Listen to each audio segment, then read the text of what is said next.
to be honest, Ajax is like, well, now it's top 5, but normally it's like really top 2 of the Netherlands, and we're on the 4th tier. On the one hand, you know, there was obviously some pressure, and it's the biggest game of their lives that most of these players will ever play. Especially now looking back, it's the biggest game for sure, as we won, but that's a different story. What I think is important is that these players, their mindset about this game, you have to kind of form their mindset on how they look at this game. And I do this obviously together with the head coach and the other staff members, because there's 2 ways you can look at it. You can know that you're gonna lose, but you can try and believe that there's something to win. Introducing Lukas Van Rijswijk, a seasoned performance psychologist from the Netherlands linked with USV Hercules. With a diverse background as both as a player and a practitioner, Lukas shifted his focus to nurturing young talent in Dutch football after overcoming injury setback.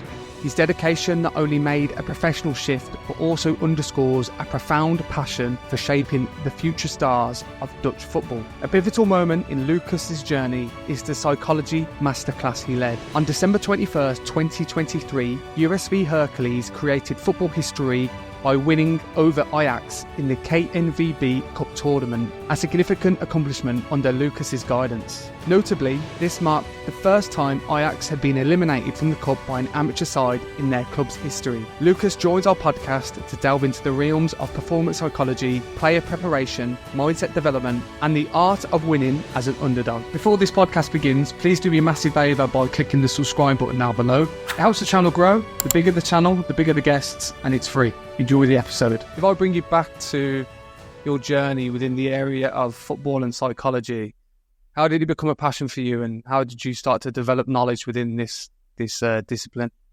Well, to be honest, for me it all started like even way back when I was still a player. It's like 6-7 years ago. I tore my ACL for the first time in my right knee.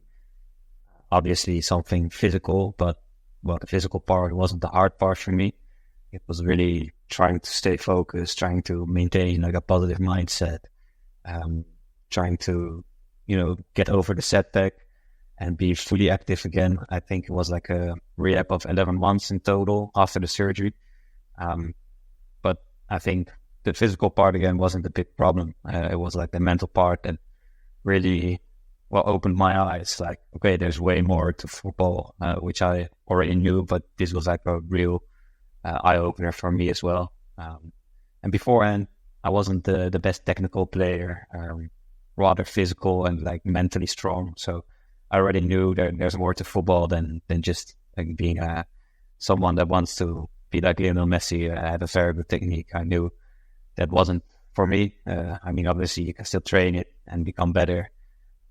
But I think the most important thing for me was also my mentality, that I always kept going. And after my second ACL rupture, I did quit football myself.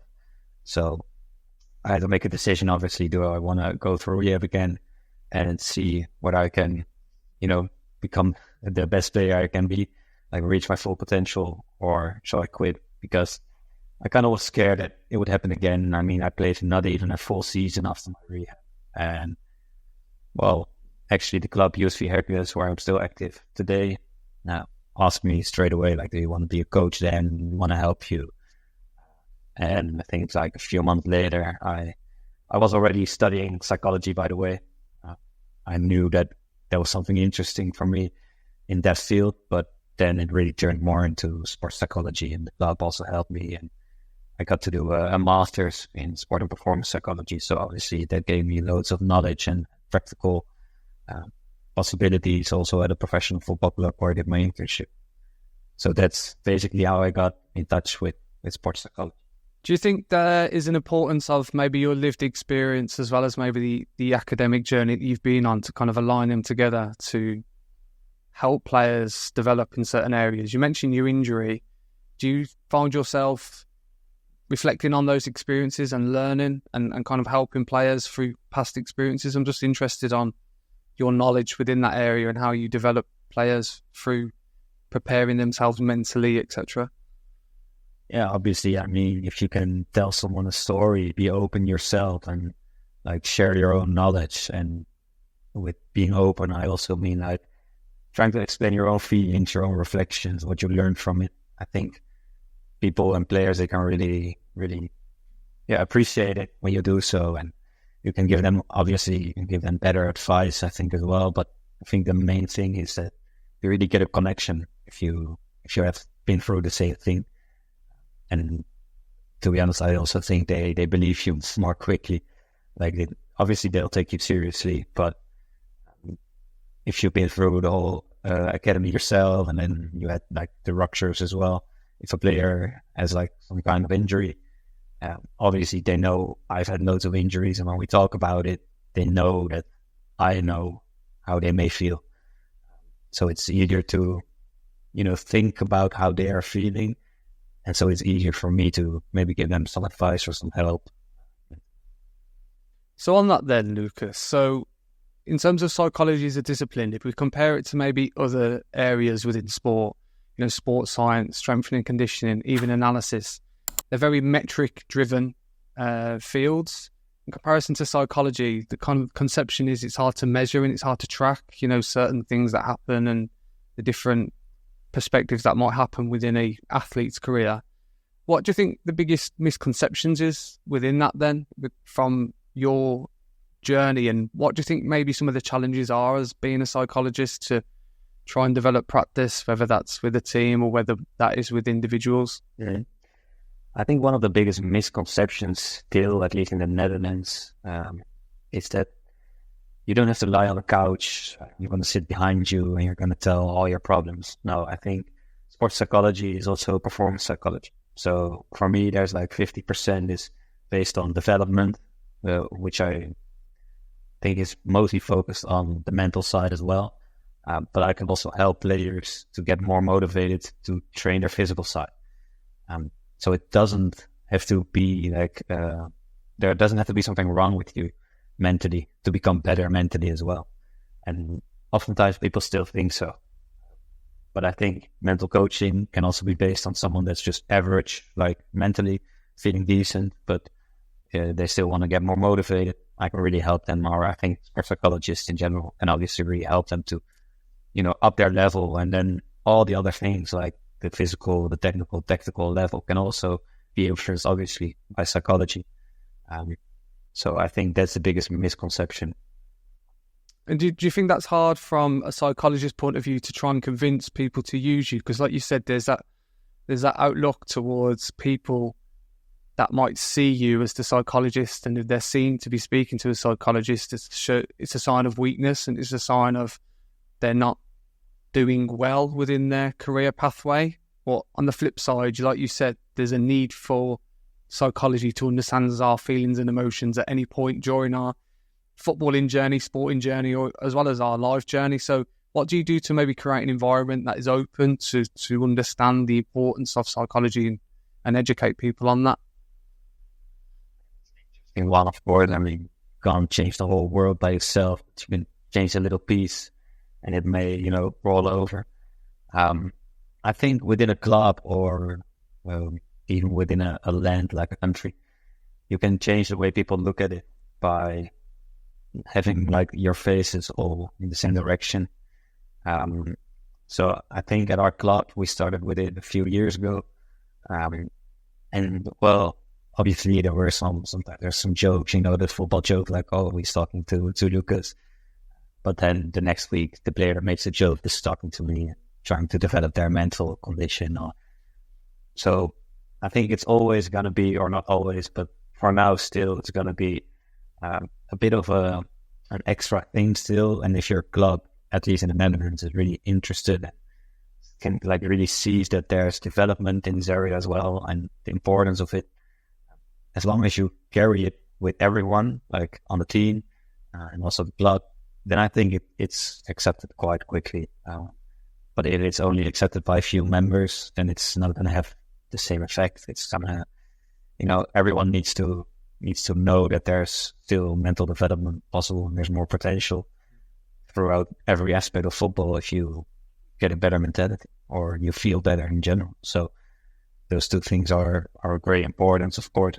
And I think if a club really opens up about it as well, and the head coach is open about challenges, and you don't have to cry all the time or whatever. No, it's really if you want to get better mentally, you need someone that can help you with the mental side. So, in terms of the Netherlands then, so if we look at the Netherlands as a footballing nation, there's a lot of inspiration and there's a lot of modelling from some of the concepts from a technical, tactical point of view. When we think about this in terms of psychology, is there anything that you've explored, away from the Netherlands that's been brought into the culture? Or do anyone look at the Netherlands in terms of their uniqueness from a psychology point of view? I'm just interested if there's a difference across the world within some of the practices that you do. Well, obviously, I don't know like all the practices from all the countries and parts of the world, but I do think and know that in the UK and the United States as well, I think sports psychology has been accepted for a way longer time. It's quite normal that in America, at the universities, for example, there's a sports psychologist for the football team or the soccer team in the US, and the UK as well. I think it's more accepted and there are more job vacancies. I think in the Netherlands, you still have to kind of make your own job. But regarding sports psychology itself, I think it's interesting to see that, for example, PSV and USV Hercules as well, we take quite a personal approach. So, as you know, the western side of Europe is quite individualistic, and we also try to focus on the individual. On the other hand, I know that a club from Germany, Nuremberg, if I'm right, they also get a lot of players from the academy straight through to the first team, but they really focus on the team. Like, obviously, sports psychologists do with both, but depends on your vision, whether you're going to focus on one or the other.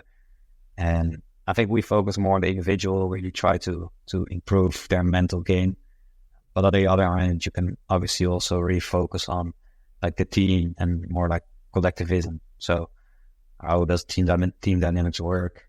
And I think you can also focus on both. But I think the thing is, most club, obviously you focus on both, but the main focus really goes to one or the other. And it's just based on what your goal is as well and how you want the first team to perform. And if you really focus on the team, obviously you're going to get more team players.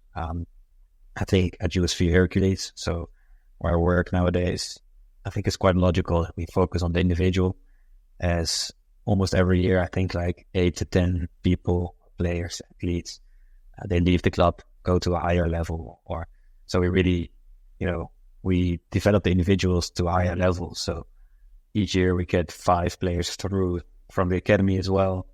And maybe they are there for 1 to 3 years and then they leave for a better club, which obviously it's not nice to see everyone leave, but you kind of want them to succeed as well. So, and we maintain a very nice level, like semi-professional, with this vision. So I think that's our vision and it works for now.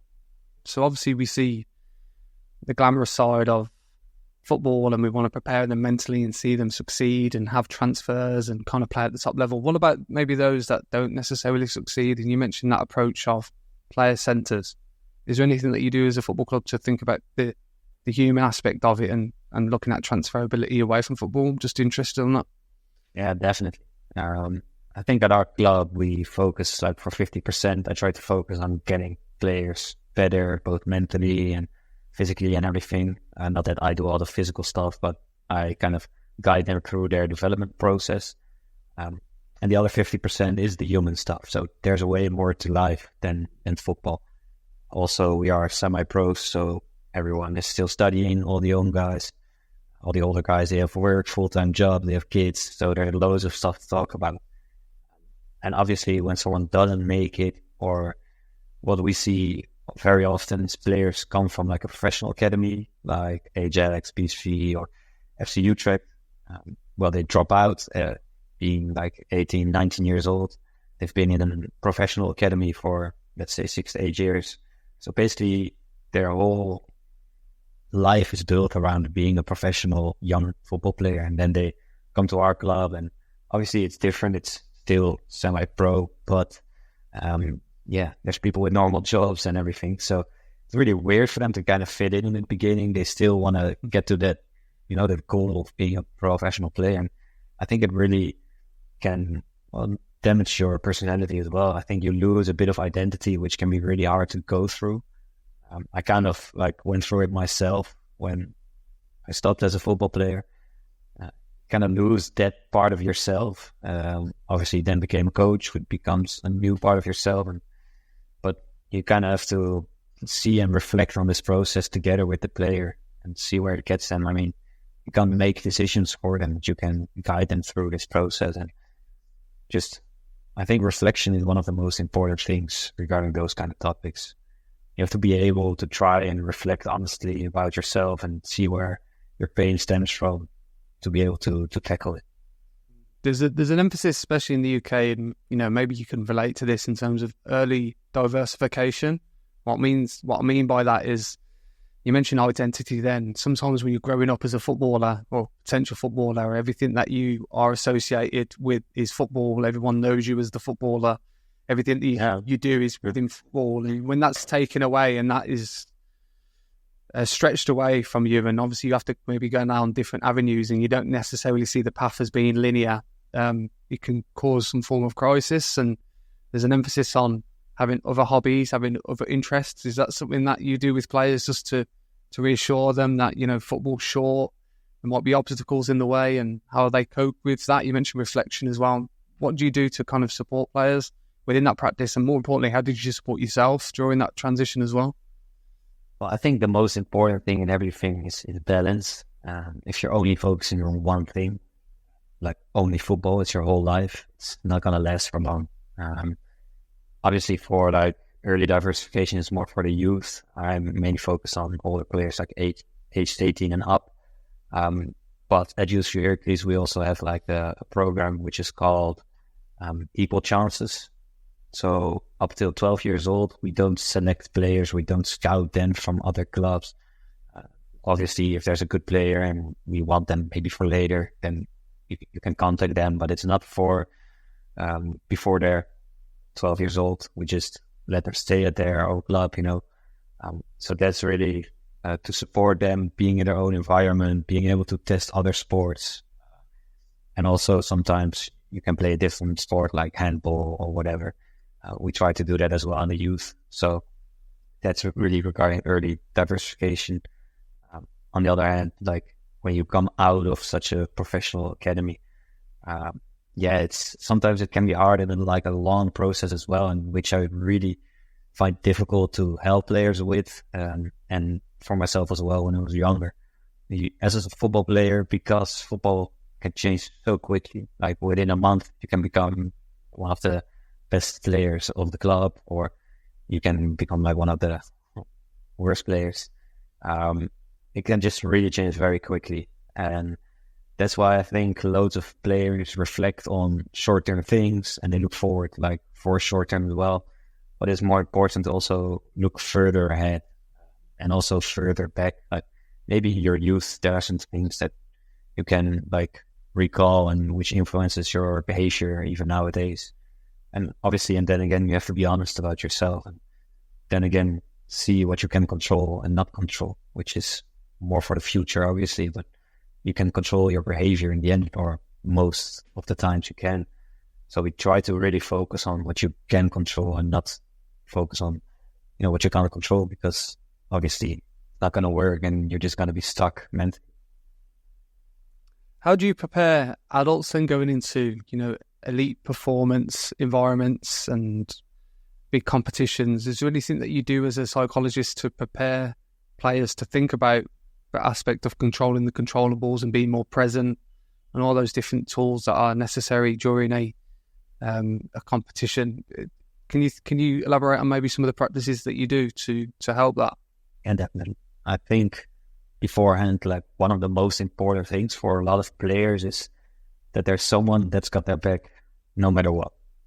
So there's players that don't really need help or ask for help, but you can, give them the option for help, and it already helps them without even really like speaking to them one-on-one for half an hour. No, just a few minutes can be enough.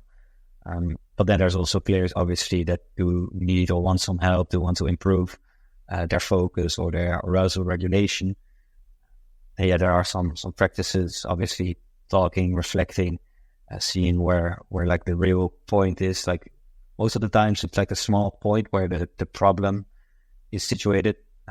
And that's the most important thing to know beforehand, because otherwise you're going to try out 10, 20 things. You're going to waste a lot of time, and it's not going to help the player like believe or know that it's going to be good again. So that's the first and foremost thing. But like for a big game or whatever, like a big competition game, well, you try to help them beforehand that they have the tools themselves to be able to regulate their own arousal or focus. Depending on the player, it's more important to, focus on arousal, which is basically the activity of the nervous system, or the focus. So where does your attention go? Where do you focus on? And I think for big games, I try to remind them of the tools that they have. I kind of teach them the tools as well, or sometimes it's enough to, show them a YouTube video. And like, for example, progressive muscle relaxation is one of the things I use a lot. I think mindfulness is interesting in regards of getting a better focus, but I think, which is also a challenge for sports psychologists, going back to a few questions beforehand, I think it's a big challenge to find things that are closely related to sports from a mental side, because everything basically in the world can be mentally like influenced by the mental side. But you want to stay as close as possible to sports. And I think something like progressive muscle relaxation is like a mindfulness exercise, which is closely related to sports, because you fully tense your arms and your hands, for example, and then you release it. Also doing some breathing work. And I think that's more closely related to sports than a general mindfulness exercise. So you kind of want to, I don't want to say trick them into doing these kind of things, but you want to stay as close as possible to their world, So I think that's a challenge, but I think it's important. Let's talk about that game against Ajax then. So obviously a bit of a cup shock. Do you want to maybe just give us an overview of the preparations beforehand and then during and after? So you get drawn against Ajax in the cup. Tell me a little bit about the mindset and some of the tools and training sessions that you did to prepare for such a big fixture. Yeah, of course. It's a funny game because, to be honest, Ajax is like, well, now it's top 5, but normally it's like really top 2 of the Netherlands, and we're on the 4th tier. So on the one hand, there was obviously some pressure, and it's the biggest game of their lives that most of these players will ever play, or at least most of them. Especially now looking back, it's the biggest game for sure as we won, but that's a different story. What I think is important is that these players, their mindset about this game, you have to kind of form their mindset on how they look at this game. And I do this obviously together with the head coach and the other staff members, because there's 2 ways you can look at it. You can know that you're going to lose, or you can try and believe that there's something to win. And I think that's like an approaching mindset. And the other one is more like, well, we're going to lose anyway. So, and you always want to try and have an approach mindset, even if it's such a low percentage of win probabilities. I think that's the most important thing to foster in a team. And it's definitely not easy. And we showed them like videos of, for example, Napoli defending against Barcelona, and we did loads of work, obviously, because we had loads of videos, and we even had other professional analysts of professional football clubs help us. They just basically gave us all the data and everything. Not to, like, it's not against Ajax, but they just wanted to help us because we knew them. So it was really nice. And you kind of want to foster that mindset. And I do have to say, because there was nothing to lose for us, for the players, I think there wasn't that much pressure. I basically started like a month before, just checking in on players, whether they wanted any extra help. There's going to be loads of people watching. That's new for us as well. For them, it's a small game, so they will be low in their arousal. We might be high, so I kind of like checked in on players. Do you want me to help you? But I think quite some players from our team, they were just quite relaxed, because we have a team. It all starts with selection, obviously, as well. Like which players do you select? We have a team of quite sophisticated guys, and they are quite, or let's say, relatively intrinsically motivated to play football. So also on training sessions, we don't do like 16 minutes of tactical training. We try to have loads of like small sided games, and because they just want to enjoy football, and then they're gonna play better. It's also a mental thing, right? So for this Ajax game, most of them, they were not too relaxed, but they were quite relaxed because they really felt like we have nothing to lose, and I just want to play a nice game or want to enjoy it. And obviously when the game like approached game day, there were some players that were like, oh, it's a big game and I really want to perform also for myself and also for the team. Maybe we can do something, because the confidence grew actually, even though we had a very bad game before, and even the few weeks before we didn't perform that well. Still, we wanted to get them in that mindset, which was a challenge if you lose like 4 out of 6 games before playing one of the biggest clubs, if not the biggest club in the country. So I think those things are quite important. And obviously there's the tools again of the progressive muscle relaxation. There's the Navy SEALs, box breathing it's called. So you breathe in for 4 seconds, you hold it. Those kind of things. And I also love there's this video of Doug Rivers. He speaks about pressure is a privilege, because you worked so damn hard to get here. You feel the pressure. You've earned it as well. So make sure you feel like you've earned it. And it's not going to remove all the pressure, but it's going to make the negative pressure a positive pressure, or at least transfer like from the negative to the positive. I think those, like, combination of all those things, I think they are very important. And then, of course, with the head coach, before every game, we check the arousal level. So we have a small conversation about it, whether he has to influence it, like get them more in a fighting spirit or get them more calm. And then there's before the game, before we go out on the field, during warming up, I always check in on most of the players. Then obviously there's a 33-year-old guy as well, our captain, Bell. I don't really speak to him. So he's a busy guy, busy man.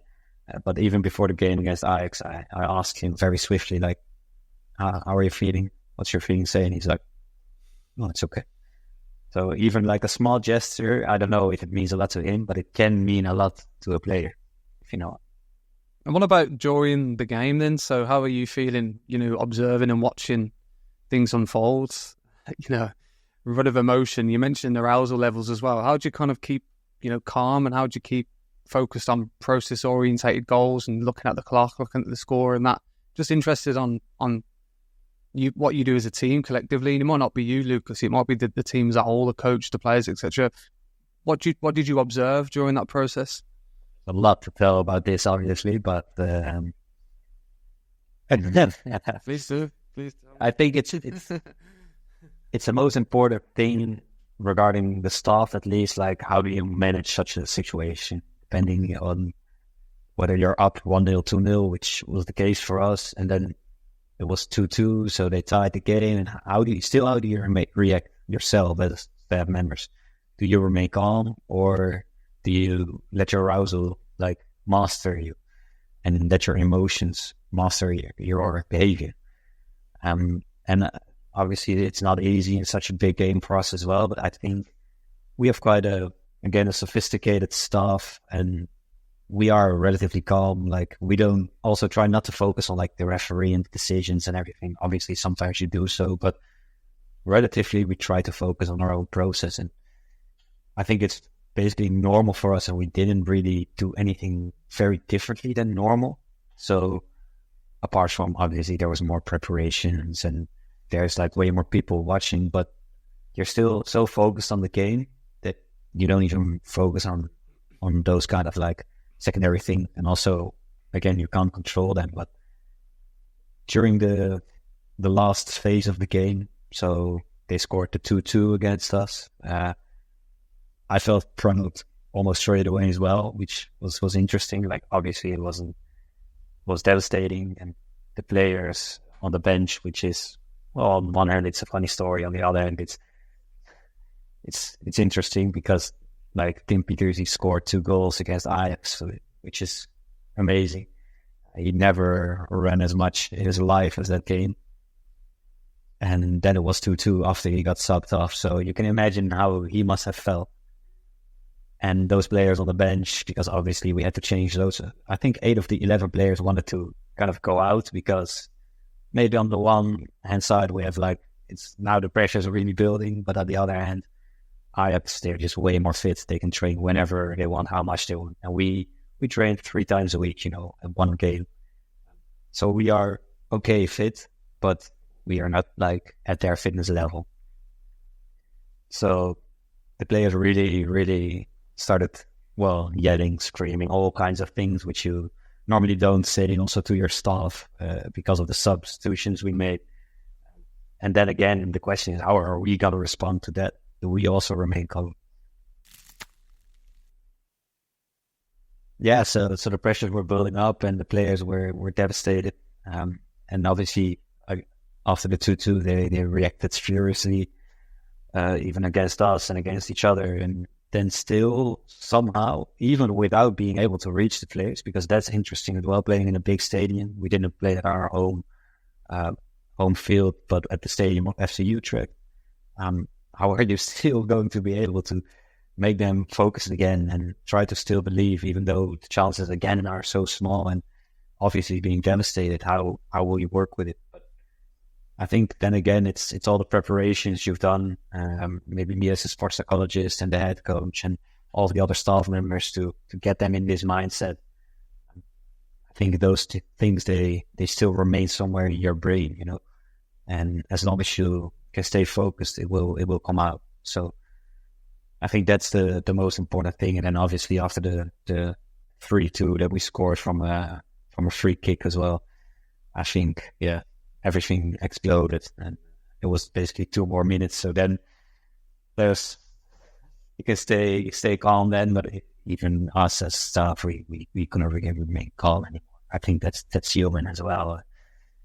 That's again the balance which we spoke about earlier. You have to accept the balance, and why do we have to remain calm? Yeah. And what was the reaction like after that, in terms of maybe media scrutiny from an Ajax point of view, but also from your perspective? More attention, bit of a cup upset. Tell me about that and how players have potentially coped with that going into the next phase of their journey or season. I'm just interested on some of the things that happen from a psychology and a strategy point of view. Yeah, I think that's very interesting because we're like in this process like 100% right now. I think loads of players have gotten way more attention, media attention, than they've ever had and maybe ever will in their life. We even reached like Mexico, Brazil. So I think it's not weird that if you're a young player, it can affect you. Then again, we have to try and guide this process, and which I think is really important and which I really use a lot as well, is the players themselves. But then maybe more the older players, they've seen a lot. They've won quite some big cups, and then they're just scaling down. They're a bit older, and I try to discuss things with them. We actually have like an international from Curaçao. He's a right back, our right back, and I don't. I'm gonna say I use him, but I don't use him like we work together. I try to discuss with him which players can use some help from him in just purely regarding their mindset, not tactical or technical. And this is something I try to guide through him, not only through myself, because you kind of need other people as well to be able to really reach someone, try to influence this process. And obviously there's different kind of players that react differently to this media attention. There's some people that react quite nicely, even they become better players. And then there's other players. One thing that I was going to ask you from that is, what have you learned from beating Ajax? Is there anything that you've learned as a psychologist that has been different in comparison to maybe the different experiences that you've had? Because obviously it's such a world-renowned event, as you mentioned. You're making news in different areas across the world. Is there anything that you've learned about yourself on this journey that you think is important to share? Yeah, of course, we're still fully in this process. I mean, the first game after Ajax was actually really nice. It was a derby, so we had to play like against another local club, and a lot of people like know each other, so the morale is good, and people obviously the athletes have like self-confidence, which has been boosted like maybe too much. But for this game, the focus was on already, and the game after actually was obviously the next cup game, so it was quite an automatic process. And then sadly against Cambuur, which is also a professional club, we lost 3-4 in the last seconds of extra time. So it was really, terrible, because obviously if you lose like, let's say 0-6, there's no chance, and it just was one time against Ajax. But now we really felt like, okay, we at least deserved the penalties, like have a chance. But then after this game, obviously the real process starts, because then you have to go back to like, let's say normal life again, see how players are going to react. I think most of them reacted quite well, but definitely some of them, like media attention and everything, can affect their performances and probably their focus. I don't think it's weird though, because let's say there's one player or a few players that have like loads of clubs calling them and that really want them to join the club. Obviously right now, it really takes away a bit of the focus from the team where you're at right now. And it's really hard to control it. I mean, obviously we try to still foster the mindset of like, we have still a few more months here where we really want to make the best of it. And I really try to use other players in this process as well, because if you're only going to do it through, the sauce, it's not going to really get to them as much as if you're also using some players, or, you're not using them, you're working together with like some of the older players. Shannon, our right back, is an international for Curaçao. Really a very, very nice man as well, and he loves helping the younger kids. So through him, I can also try and help players, because he really knows how to give them advice, get their focus back again. Even though it's maybe my specialty as well, like my focus, of course. I think it's good to know that if you're working together with someone and from a different point of view, he really tells them his own stories about his big games. He played against Alphonso Davies as well, against Canada. So he's been through a lot more, so he's already had all those kind of moments. He already reflected on them. So after reflection, you can try and help other people as well. And I think it's nice to be able to also see that this might help, because, you got to acknowledge it. You got to try and work together. And obviously still, there's not a 100% control by far on how these people, these athletes are going to react to all the media attention. It's really dependent on their age and also their self-confidence and stuff. I think if your confidence is a bit lower, it might sound weird, but your confidence gets such a boost because of all this attention that you're not going to remain yourself, like your normal self. You might get overconfident and then maybe a bit cocky even. And there's some players that there's a balance. There's some players that became maybe a bit more cocky. There's a lot of players that remained themselves. So there's always this balance, and you've got to try and guide this process together with the staff and some of the players.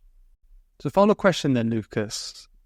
Where does the future hold for you then in terms of this area of psychology? Is there anything that you've set out for yourself that you want to learn and develop to become better within this practice? Is there any goals and agendas that you've set personally? I'm just interested on where your journey might go and what your aims are within the field. Also a good question. I think for me it's important to have a feeling that I belong and that I can still develop at the place where I'm at.